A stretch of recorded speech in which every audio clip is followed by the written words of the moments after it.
Nundoaré, récit extrait des contes populaires de Basse-Bretagne de François-Marie Luzel, lecture par Christophe Tabar. Le marquis de Coatsquiriou, revenant un jour de Morlaix, accompagné d'un domestique, aperçut, couché et dormant dans la douve, au bord de la route, un enfant de 4 ou 5 ans. Il descendit de cheval, éveilla l'enfant qui dormait et lui demanda « Que fais-tu là, mon enfant ?»« Je ne sais pas, répondit-il. »« Qui est ton père ?»« Je ne sais pas. »« Et ta mère ?»« Je ne sais pas. »« D'où es-tu ?»« Je ne sais pas. »« Quel est ton nom ?»« Je ne sais pas, répondit-il toujours. Le marquis dit à son domestique de le prendre en croupe sur son cheval et ils continuèrent leur route vers Coatsquiriou. L'enfant fut appelé Nundoaré, ce qui signifie en breton « je ne sais pas ». On l'envoya à l'école, à Carhaix, et il apprenait tout ce qu'on lui enseignait. Quand il eut 20 ans, le marquis lui dit « Te voilà assez instruit à présent, et tu vas venir avec moi à Coatsquiriou ». Et il l'emmena à Coatsquiriou. Le 15 du mois d'octobre, le marquis et Nundoaré allèrent ensemble à la foire haute, à Morlaix, et descendirent dans le meilleur hôtel de la ville. « Je suis content de toi et je veux t'acheter une bonne épée, dit le marquis au jeune homme. Et ils allèrent ensemble chez un armurier. Nundoaré y examina maintes belles et bonnes épées, mais aucune ne lui plaisait, et ils s'en allèrent sans avoir rien acheté. En passant devant la boutique d'un marchand de vieilles ferrailles, Nundoaré s'y arrêta, et, remarquant une vieille épée toute rouillée, il la saisit et s'écria « Voici l'épée qu'il me faut !»« Comment ?» lui dit le marquis. « Vois donc dans quel état elle est. Cela n'est bon à rien. Achetez-la moi comme elle est, je vous prie, et vous verrez plus tard qu'elle est bonne à quelque chose. » Le marquis paya la vieille épée rouillée, qui ne lui coûta pas cher, et Nundoaré l'emporta, tout heureux de son acquisition. Puis ils retournèrent à Coatsquiriou. Le lendemain, Nundoaré, en examinant son épée, découvrit sous la rouille des caractères à demi effacés, mais qu'il parvint pourtant à déchiffrer. Ces caractères disaient « Je suis l'invincible ». « À merveille, se dit Nundoaré. Quelque temps après, le marquis lui dit « Il faut que je t'achète aussi un cheval. » Et ils se rendirent tous les deux à Morlaix un jour de foire. Les voilà en champ de foire. Il y avait là certes de beaux chevaux de Léon, de Tréguier et de Cornouailles, et pourtant Nundoaré n'en trouvait aucun à lui convenir, si bien que le soir, après le coucher du soleil, ils quittèrent le champ de foire sans avoir rien acheté. Comme ils descendaient la côte de Saint-Nicolas pour rentrer en ville, ils rencontrèrent un cornouaillet menant par un licol de chanvre une vieille jument fourbue et maigre, comme la jument de la mort. Nundoaré s'arrêta, la regarda et s'écria « Voici la jument qu'il me faut. »« Comment ? Cette rosse ? Mais regarde-la donc, lui dit le marquis. « Oui, c'est bien elle que je veux et pas une autre.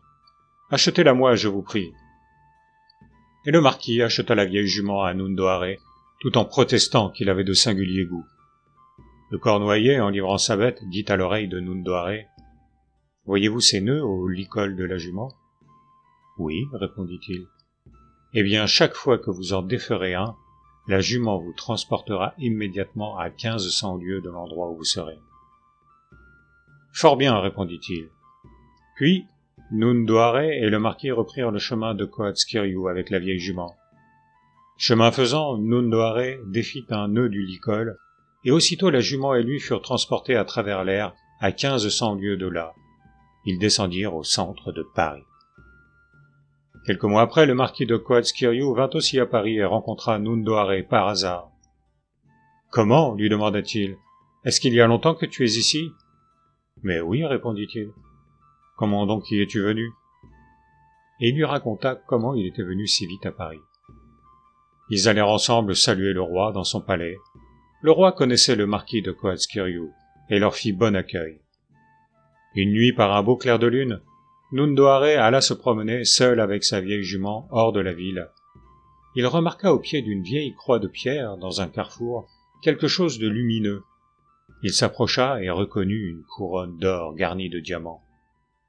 « Je vais l'emporter sous mon manteau, se dit-il. »« Gardez-vous-en bien, ou vous vous en repentirez, dit une voix venue il ne savait d'où. Cette voix, qui était celle de sa jument, se fit entendre jusqu'à 3 fois.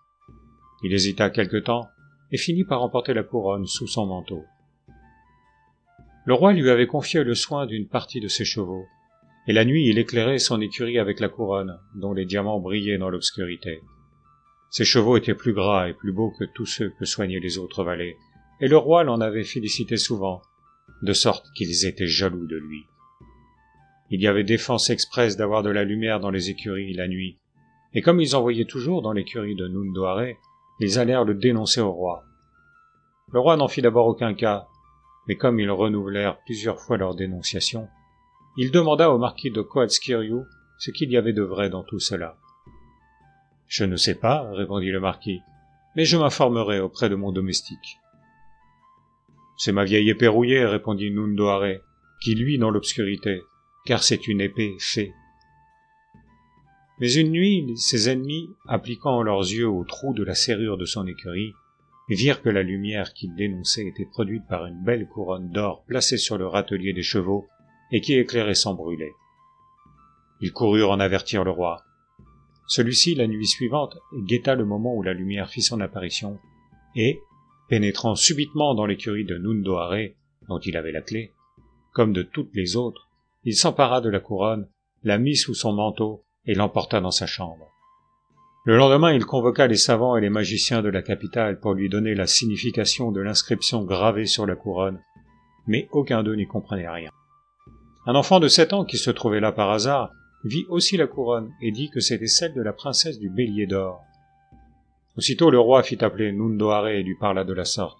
« Il faut que tu m'amènes à la cour la princesse du Bélier d'Or pour être mon épouse, et si tu ne me l'amènes pas, il n'y a que la mort pour toi. » Voilà le pauvre Nundoaré bien embarrassé. Il va trouver sa vieille jument les larmes aux yeux. « Je sais, lui dit la jument, ce qui cause votre embarras et votre tristesse. Vous rappelez-vous que je vous dis de laisser la couronne d'or où vous la trouvâtes, autrement vous vous en repentiriez un jour? Voici ce jour venu.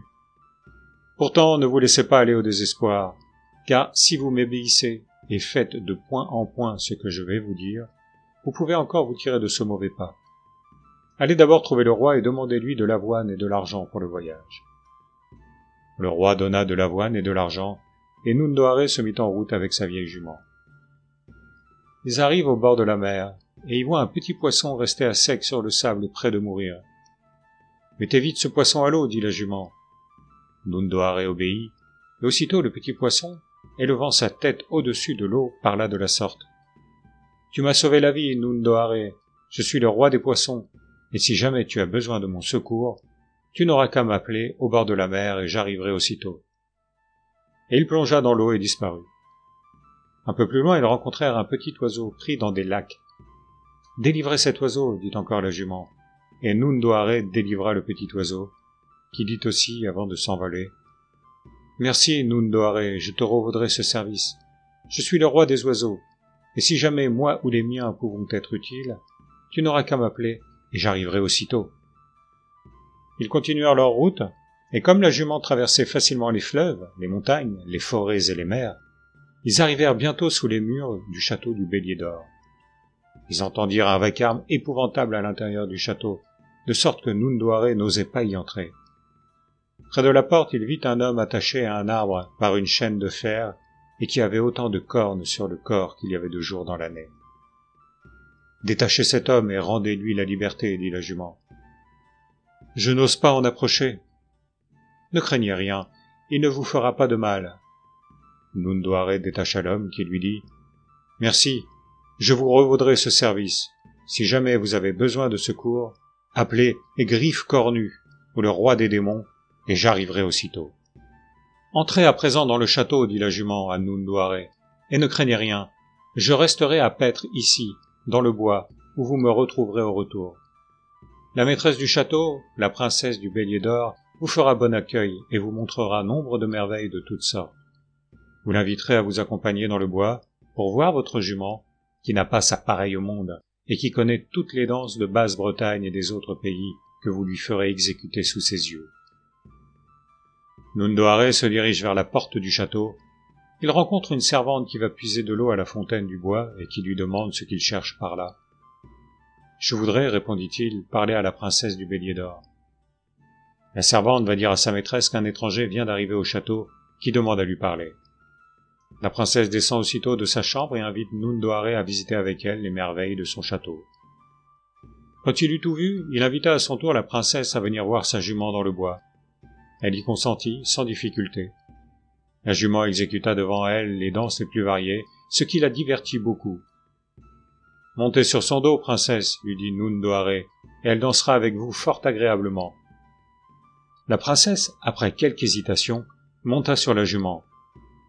Nundoare sauta aussitôt à côté d'elle, et aussitôt la jument s'éleva en l'air avec eux et les transporta en un instant par-delà les mers. « Vous m'avez trompé, s'écriait la princesse.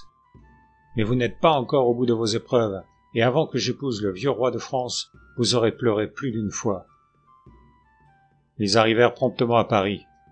Dès en arrivant, Nundoare conduisit la princesse au roi et lui dit, en la lui présentant, « Sire, voici la princesse du Bélier d'Or. » Le roi fut ébloui par sa beauté. Il ne se possédait pas de joie et voulait l'épouser sur-le-champ. Mais la princesse demanda qu'on lui rapportât d'abord son anneau qu'elle avait laissé dans sa chambre au château du Bélier d'Or. Nundoare fut encore chargé par le roi d'aller à la recherche de l'anneau de la princesse. Il s'en revint tout triste vers sa jument. « Ne vous rappelez-vous pas, lui dit celle-ci, avoir sauvé la vie au roi des oiseaux qui vous promit de reconnaître ce service à l'occasion ?»« Je me le rappelle, répondit-il. Eh bien, appelez-le à votre secours, c'est le moment. » Et Nundoare s'écria, « Roi des oiseaux, venez à mon secours, je vous prie. » Aussitôt le roi des oiseaux arriva et demanda, « Qu'y a-t-il pour votre service, Nundoare ?» Le roi, dit-il, veut que je lui rapporte, sous peine de la mort, l'anneau de la princesse du Bélier d'Or qui est resté à son château, dans un cabinet dont elle a perdu la clé. « Rassurez-vous, dit l'oiseau, l'anneau vous sera rapporté. » Et aussitôt il appela tous les oiseaux connus, chacun par son nom.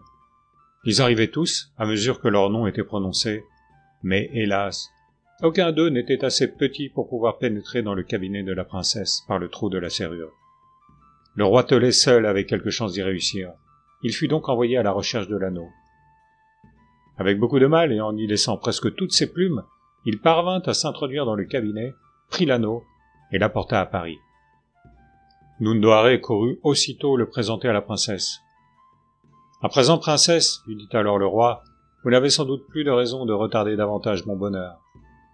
Il ne me manque plus qu'une chose pour vous satisfaire, sire, mais il me la faut, ou rien ne sera fait, répondit-elle. « Parlez, princesse, ce que vous demanderez sera fait. Eh bien, faites-moi apporter mon château ici, vis-à-vis du vôtre. »« Apporter votre château ici ? Comment voulez-vous ? » ?»« Il me faut mon château, vous dis-je, ou rien ne sera fait. » Et Nundoare fut encore chargé d'aviser au moyen de transporter le château de la princesse, et il se mit en route avec sa jument. Quand ils arrivèrent sous les murs du château, la jument parla de la sorte. « Appelez à votre secours le roi des démons que vous avez délivré de ses chaînes à notre premier voyage. » Il appela le roi des démons qui vint et demanda « Qu'y a-t-il pour votre service, Nundoare ?»« Transportez-moi le château de la princesse du Bélier d'Or à Paris, devant celui du roi de France, et tout de suite. »« C'est bien, cela va être fait à l'instant. » Et le roi des démons appela ses sujets, dont il vint toute une armée, et ils déracinèrent le château du rocher sur lequel il se trouvait, l'enlevèrent en l'air et le transportèrent à Paris. Nundoare et sa jument les suivirent et y arrivèrent aussitôt qu'eux. Le matin, les Parisiens furent tout étonnés de voir l'éclat du soleil levant sur les dômes d'or du château et crurent à un incendie. Aussi criait-on de toutes parts « Au feu! Au feu !» Mais la princesse reconnut facilement son château et se hâta de s'y rendre. « À présent, princesse, lui dit le roi, il ne vous reste plus qu'à fixer le jour des noces. »« Oui, mais il me faut encore une petite chose avant, répondit-elle. »« Quoi donc, princesse ? »« La clé de mon château, qu'on ne m'a pas rapportée et sans laquelle je ne puis y entrer. J'ai ici des serruriers très habiles qui vous en feront une nouvelle. »« Non, personne au monde ne peut fabriquer une nouvelle clé capable d'ouvrir la porte de mon château. Il me faut l'ancienne, qui est au fond de la mer. » En se rendant à Paris, comme elle passait par-dessus la mer, elle l'avait laissé tomber au fond de l'abîme. Nundoare est encore chargé de rapporter à la princesse la clé de son château.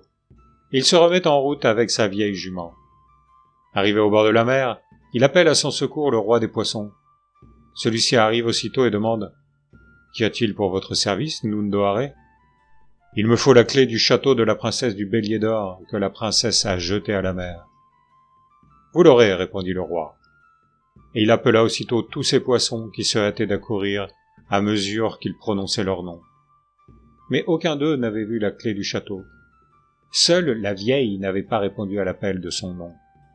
Elle finit par arriver aussi, portant dans sa bouche la clé, qui était un diamant d'une très grande valeur. Le roi des poissons la prit et la donna à Nundoare. Nundoare et sa jument retournèrent aussitôt à Paris, heureux et sans souci cette fois, car ils savaient que c'était leur dernière épreuve. La princesse ne pouvait plus reculer et temporiser, et le jour du mariage fut fixé. On se rendit à l'église en grande pompe et cérémonie, et Nundoare et sa jument suivaient le cortège, et entrèrent aussi dans l'église, au grand étonnement et grand scandale de tout le monde.